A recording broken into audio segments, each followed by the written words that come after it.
You open your eyes for the first time in Riverrun, and the first sound you hear is water. The tumblestone and the red fork meet beneath the walls of this castle, and they have been meeting there since before the castle was built, and they will be meeting there long after whatever happens next is finished happening. The sound of moving water is the sound of your childhood, the way the sound of wind is the sound of other people's childhoods. Constant, present. The specific rhythm of a world that was here before you and will be here after. You are the second son of Lord Hoster Tully. This fact organizes everything that follows. In the kingdoms of Westeros, being the second son of a great lord is a specific kind of position, not the heir, not the spare exactly. Something between the two, with enough blood to matter and enough distance from the succession to be managed differently.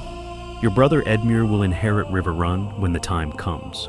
You have always known this and have never spent energy resenting it, because energy spent on resentment is energy not spent on things that actually matter. And you learned this early from the person who taught you most of what you know. Your uncle Brynden Tully, the Blackfish.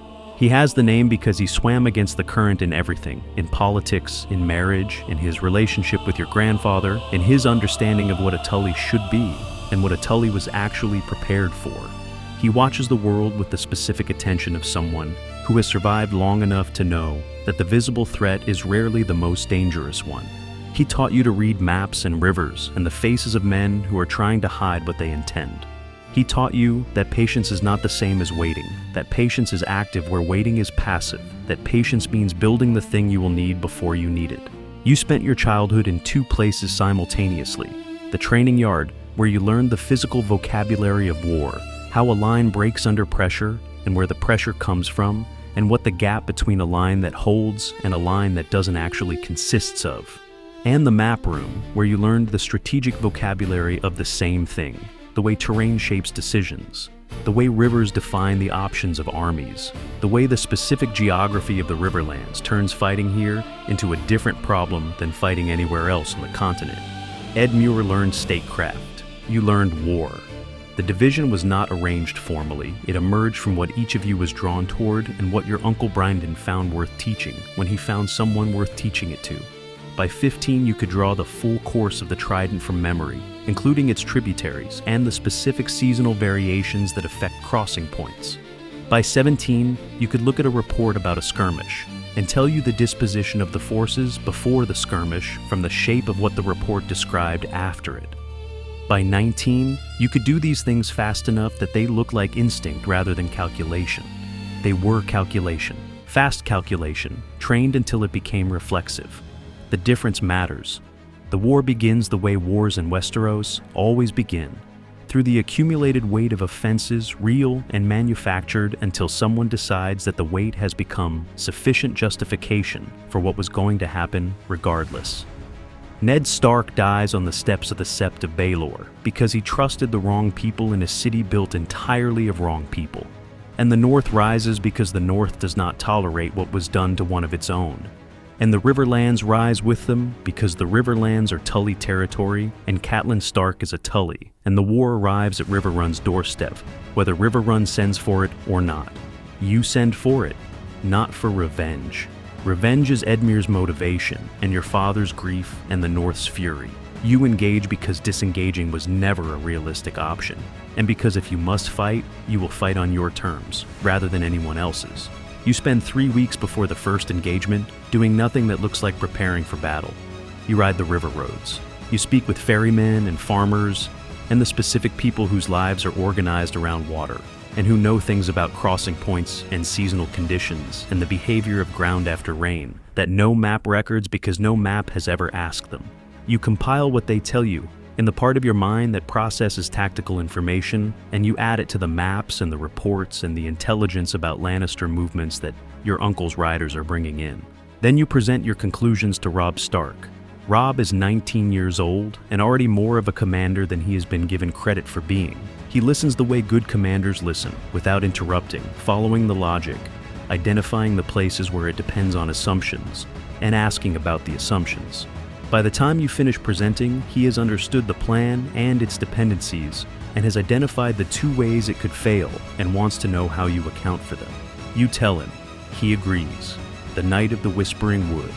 The intelligence comes from your river scouts 3 hours before it would have come from conventional riders.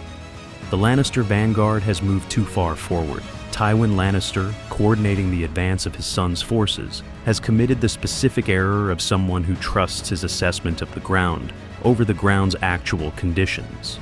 The western bank of the Red Fork has absorbed 3 days of rain. The soil there does not announce its instability. It looks solid. It is not solid. Tywin's vanguard is committed to a position that the ground will not support under pressure. Robb takes the northern cavalry into the Whispering Wood, the Westerlings, the Umbers, the specific combination of mobility and fury that makes a northern cavalry charge what it is. You take the Tully heavy horse into the River Mist at the point the scouts identified, the crossing below the mill that floods when the water is high and drains when it drops, and has left a specific quality of mud that an army marching in column will not understand until it is already in it. The Lannister flank hits the mud, and the momentum of an army in column becomes a liability rather than a strength. The column compresses, the flanks are exposed. The space between what Tywin expected and what the ground delivered is the space you arrive in. You come out of the mist at the angle the calculation determined. The Tully banner goes up. The horsemen behind you are the men who trained in these specific conditions on these specific banks for their entire professional lives, and they move through the Lannister position the way water moves through obstacles, around the solid resistance and directly through the weak points. The Lannister banner goes down. You find Tywin Lannister on horseback at the center of his disintegrating line, which is where commanders are found when their lines disintegrate, and the specific satisfaction of closing with the most dangerous man in Westeros in a battle he did not believe was going to go. This way is a satisfaction you will feel in your chest for the rest of your life. He is armored and armed and a formidable combatant even at his age. And the fight is not the clean, decisive thing that battles look like in the songs. It is close and loud and costs you a cut across the forearm that you do not register until it is over. The blow you land with the pommel of your sword catches him at the temple, and he goes down from his horse and does not get up under his own capacity. And the guards around him look at the position they are in and make the calculation that calculations of that kind produce. They surrender. 2 hours later, in the separate part of the battle that was Robb Stark's part, Jaime Lannister is also in chains. You sit in the command tent afterward with your arm wrapped and your uncle across the table and Robb beside him, and the three of you look at what the night produced. 2 Lannisters, the heir and the head of the house, both in iron. The specific arithmetic of this result is the kind of arithmetic that changes what is possible. Your uncle drinks. You eat something. Robb stares at the map with the expression of someone trying to calculate the implications of an outcome larger than he planned for. He says, "The war just changed." You say, "The war just shortened." He says, "Depending on what Stannis does."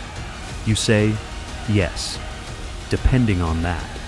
Theon Greyjoy's betrayal arrives as intelligence before it arrives as fact, which means you receive it in the form of a report from a rider, rather than in the form of Winterfell burning. The report is 2 days old by the time it reaches you, and Winterfell has been in Ironborn hands for 2 days. Theon has done what the Greyjoys do when they see an opening, which is take it without asking whether taking it is wise. The opening was real. The wisdom of taking it will be determined by what happens next. You do not wait for discussion. The forces that took the Lannisters are the freshest and most capable forces in the Riverlands. They have been resting for 4 days. They are ready. You take them north immediately, and you move them at the pace that the infrastructure of the Riverlands allows, which is fast, because your family has spent generations maintaining the roads and the river crossings of this territory, and the maintenance pays the kind of dividends that are invisible until the moment you need them. Winterfell is retaken in a single operation.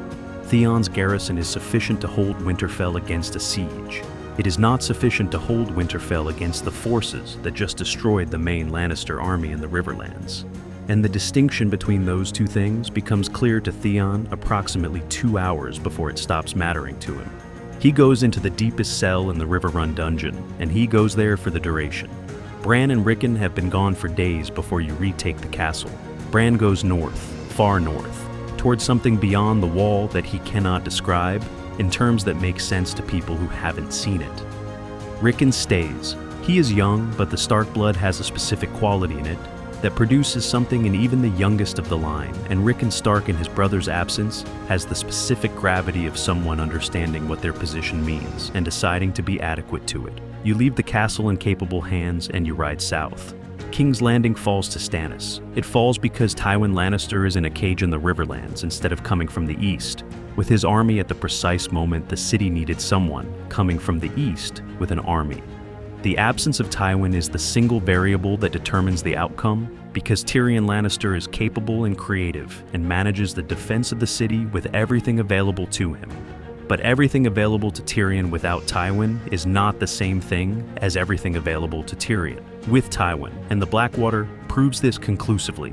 Stannis takes the city. Stannis arrests Cersei and Joffrey and the people around them, and does this with the specific methodical thoroughness of a man who has been waiting for this moment for years and is not going to do anything hastily now that it has arrived. You and Robb arrive in King's Landing 3 days after the city falls.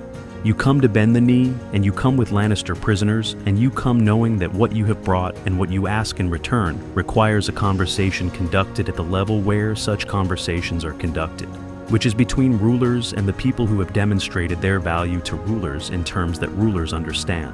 The audience with Stannis is the most important conversation of your life to that point, and you prepare for it the way you prepare for everything, by knowing what you want, knowing what you have to offer, knowing what he needs, and knowing where the overlap between those three things creates something neither of you could achieve separately. You want Margaery Tyrell. This is not a romantic decision. Or rather, it is not only a romantic decision. You have watched the Tyrell situation from the Riverlands with the attention of someone who understands that Highgarden's food and gold are the strategic foundation of whoever controls the South. And you have understood since Renly's death that the Tyrell alignment is the most valuable strategic asset currently in motion. Margaery was going to marry Joffrey. The Tyrells backed the wrong side. Stannis is not the kind of man who forgets which side people backed. You make your case, not for Margaery specifically first, for Loras. You explain why executing Loras Tyrell alongside his father and grandmother produces a worse outcome than stripping him of inheritance and keeping him alive. Because a dead Tyrell closes the road to Highgarden permanently, and a living Tyrell stripped of succession opens a different road, a road on which the person who saved him has a claim on the house that cannot be purchased any other way. Stannis listens. Stannis is the most careful listener you will ever present a case to. He does not interrupt. He does not react during the presentation. He sits with the absolute stillness of someone who has decided that responses made before a presentation is complete are responses made with insufficient information. When you finish, he says, the father and the grandmother, you say, are not the same decision as the heir. He says, and you want the sister. You say, I want the alliance. The sister is the form it takes, a silence, long enough to be uncomfortable and short enough that it doesn't become something else. He says, the inheritance of Highgarden. You say, would be administered in the service of the crown, as all inheritances should be. Another silence. He says, Loras Tyrell lives. You get the girl. Highgarden answers to you. You answer to me. You say, those are acceptable terms. Mace Tyrell dies on the block. Olenna Tyrell dies on the block. Loras Tyrell watches from the courtyard with the expression of someone who has just understood what their life cost someone else and who is deciding how to live with that. Margaery stands beside him and watches the same thing. And when it is over, she turns and looks at you across the courtyard, and her eyes contain something that is not gratitude exactly, but is the specific thing that gratitude becomes when it is carried by someone sufficiently intelligent to know what the gratitude is for. She agrees to marry you, not reluctantly, not as a prisoner agreeing to the terms of her captivity, deliberately and with the specific clarity of someone who has been making strategic decisions since she was old enough to understand what strategy was and who has now made one about you. She says privately, before the formal agreement is signed, you saved my brother. You say, I saved an asset. She says, you saved my brother. You say, yes. She looks at you for a moment and decides something. Littlefinger goes to the block for what Varys tells Stannis about the finances and the betrayal of Ned Stark, and it turns out that Varys telling the truth about Littlefinger costs Varys less than Varys expected it to cost, because Stannis' relationship with useful people is pragmatic in the way that Stannis' relationship with everything is pragmatic. Varys keeps his position and gains a keeper, which is Stannis himself, and operating under Stannis' eye is a specific kind of constraint that Varys navigates with the flexibility of someone who has been navigating constraints for 30 years. Through Varys, Stannis learns about Daenerys Targaryen.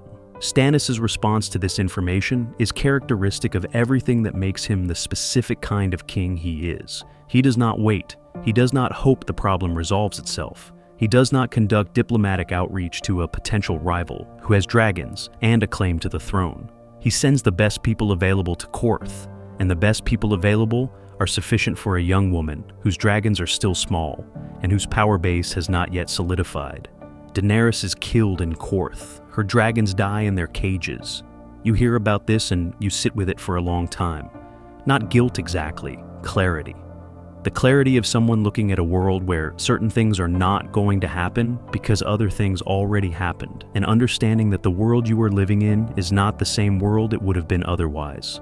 The ravens from the wall arrive irregularly, and then regularly, and then with the specific urgency of correspondence that is escalating, because the situation it describes is escalating. Jon Snow, the wildlings, the army of the dead beyond the wall and moving south. Stannis reads these letters in the way he reads everything, fully and without making the comfortable assumption that something this alarming is probably not as alarming as it sounds. He gives them to you and says, "Tell me what the military picture looks like." You read them. You think about what you know about the terrain beyond the wall and the specific challenges of fighting in conditions of extreme cold and complete darkness, and against an enemy that does not tire and does not retreat and does not calculate casualties as relevant information. You say, the wall is the single defensible position and it won't stay defensible indefinitely. We need to fight them north of it while we still have the wall to fall back to. We need the wildlings, and we need to move faster than feels necessary. Stannis says, the wildlings. You say, are the people who have been living north of the wall long enough to know how to fight in that terrain, which we don't. We need that knowledge, and we need their numbers, and we need them before we need them, which means now. The pact with the wildlings is negotiated through Jon Snow, who has the specific credibility among the free folk that comes from being the man who tried to kill their king and then argued to save their people. A combination that the wildlings respect in the way they respect everything, which is grudgingly and without ceremony. They are pardoned, they are armed, they fight in your lines, and they bring knowledge that the southern levies do not have and cannot acquire quickly enough to matter. The advance north of the wall. Stannis leads from the front because Stannis does not lead from anywhere else. Robb Stark fights beside him because Robb Stark has never found a way to be in a war without being in the war. You take the positions that the calculation identifies as the positions where a tactical mind is most useful, which are the positions where the battle is most likely to become something different from what it started as. The army of the dead is not like anything you have prepared for. You have spent your life preparing for human opponents. Human opponents have supply lines and morale and the specific vulnerabilities that living things have. The dead have none of these things. They advance continuously. They do not slow when their numbers decrease. They do not assess losses as information about what the engagement is costing them, because losses are not a category they process. What they have is mass and direction and the specific horror of an enemy that your strongest tactical moves do not affect in the ways that tactical moves are supposed to affect enemies. You fight anyway.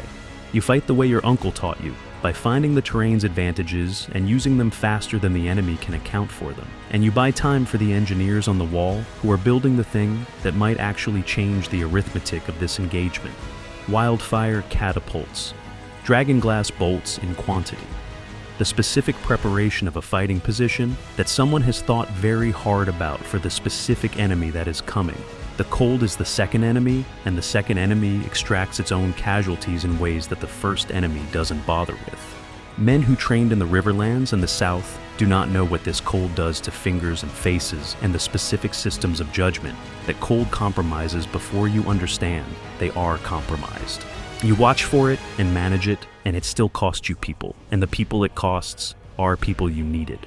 The retreat to the wall comes when the preparations are complete, and the retreat is not defeat. It is the second movement of a plan that has two movements, but executing a retreat under pressure from an enemy that does not stop pressing is one of the hardest things an army can do, and it costs what hard things cost. The final battle is at the wall itself. The dead come against the ice with the specific quantity that makes quantity the primary tactical problem. The catapults fire, the dragonglass bolts fire. The wildfire works in the way that wildfire works, which is comprehensively and without discrimination, and with the specific horror of something that cannot be controlled once it is started. In the center of it, at the base of the wall where the battle is thickest, Robb Stark and Jon Snow find the Night King. You see Robb fall, you see the icy blade and the movement that precedes it, and you are moving toward him before the movement completes, but you are too far, and there is too much between you and the specific location where your friend and his king is dying, and you do not reach him in time, and the not reaching him is the failure you will carry longest. Jon Snow is alone with the Night King. Then from the wall above, in the storm and the dark and the chaos of a battle that is being lost at its center, an arrow comes down. Arya Stark, dragon glass, the specific accuracy of someone who has been preparing for a single shot for her entire life without knowing it was this shot she was preparing for. The Night King takes the arrow in the place where his heart was when he was something other than what he became, and the shattering is total, and what follows it is the silence of an army that ceased to be an army in the specific instant that the thing holding it together stopped holding. The silence after is the loudest thing you have ever heard. You go to Robb, he is already gone. The cold has done what the cold does quickly at this temperature, and what you find is what remains after the warmth is gone. And what remains is the face of the person you went north to fight beside, and the specific grief of someone looking at a face they will not see again. You stay with him until you cannot justify staying longer. Then you stand and you look at the wall and the field and the scattered remnants of the armies of both sides. And you begin the calculation that the situation now requires, because grief is real and calculation is real, and in the aftermath of a thing this large, both of them have to be real simultaneously. Rickon Stark is in Winterfell. He is young, he is a Stark, which means the North will follow him with the specific loyalty the North reserves for its own. He does not need to be ready for what is coming. He needs to be present for it, and he is present. Bran Stark returns from beyond the wall. He comes back different in the way that people come back different when what they went toward was something that changed the thing they are, rather than the things they know. He sees things that the living do not see. He knows things that cannot be known through the channels that knowledge normally moves through. Stannis sits across from him and asks him questions, and the answers to the questions are specific and verified. And Stannis, who does not trust things he cannot verify, trusts what he can verify. Bran becomes Hand of the King. This is the conversation that Stannis has with Bran alone, and that Bran describes to you afterward in terms that are the terms of someone who has seen the shape of what comes next, and has agreed to be part of the shape. Stannis says, "You see what I cannot see." Bran says, "Yes." Stannis says, "I need that." Bran says, "I know." The reconstruction is the work of a decade at minimum, and probably longer. You and Margaery and Highgarden doing the work of feeding a kingdom that has been through 2 wars in 4 years. The Riverlands being rebuilt by your family with the specific patience of people who have been building on the banks of rivers for generations, and understand that rivers require patience. Sam Tarly comes home to Horn Hill with his father and brother dead, and a king's pardon in his hands, and the specific look of someone who has been through everything and come out the other side with more than they expected to have. You gave Stannis the argument for Sam's restoration, and Stannis accepted it because Stannis evaluates arguments on their merits, and the merits were present. Sam had served the wall when the wall needed serving. His house had lost its heirs. The argument for restoring him was the argument for not wasting what the battle produced. You receive a raven from Horn Hill 6 months after the restoration. It says, "I am home." It says, "Thank you." It says, "I know what this cost you to ask for, and I will not waste it." You put the raven down and look out the window at the rose gardens of Highgarden, which Margaery has been restoring since the moment you arrived, and which are beginning to look like what they were meant to look like. She comes and stands beside you. She says, "Raven from Sam?" You say, "He's home." She says nothing for a moment. Then she says, "You keep doing that." You say, "Doing what?" She says, "Using whatever position you have to help the people around you, even when it costs you something with Stannis." You say, "It's not tactical." She says, "I know." That's what I'm telling you. You think about Robb Stark in the snow, about your uncle teaching you to read the river, about your father watching Edmure learn diplomacy while you learned war, about the specific long path from a castle on the confluence of two rivers to wherever you are now, which is a place you did not plan and would not have designed, and which is more than anything Riverrun prepared you to expect. That is what it means to be the second son of a great house. You were not built for the seat. You were built for the work beside the seat. And the work beside the seat turns out to be the work that changes things. You did not inherit Riverrun. You did not inherit Highgarden. You earned both of them through a series of decisions made in the space between one moment and the next, in the fog of the river and the cold of the north, and the specific human chaos of two wars fought back to back, with no time to rest between them. The war is over. The winter is coming, and then the winter will end. You are the Lord of Highgarden, and the husband of Margaery Tyrell, and the second son of a house that produced exactly the person the moment needed, by producing the person it did not intend to produce. That is not a small thing. Subscribe, because the peace after the war is its own kind of war, and you are only beginning to understand what you agreed to when you bent the knee to Stannis Baratheon.